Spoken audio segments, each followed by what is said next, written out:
জামিল, এদিকে এসো।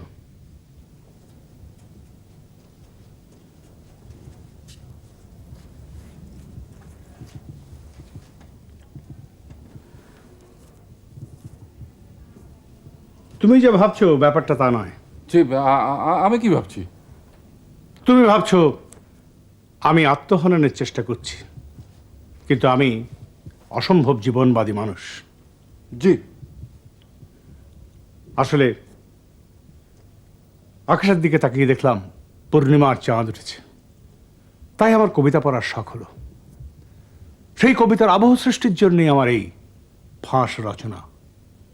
তুমি যেমন গান গাইতে ভালোবাসো, আমি তেমন কবিতা পাঠ করতে ভালোবাসি।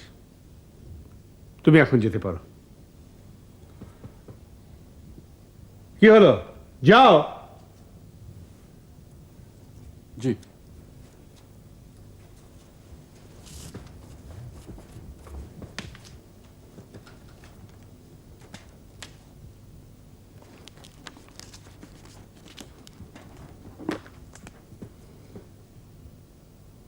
চাঁদ ডুবে গেলে পর প্রধান আধারে তুমি অসত্যের কাছে এক গাছা দড়ি হাতে গিয়েছিলে তবু একা একা।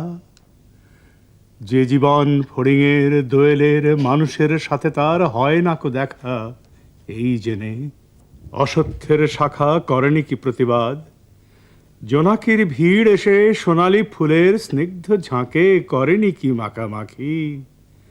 থুরথুরে অন্ধ প্যাঁচা এসে বলেনি কি বুড়ি চাঁদ গেছে বুঝি বেনো জলে ভেসে। চমৎকার। ধরা যাক দু একটা ইঁদুর এবার।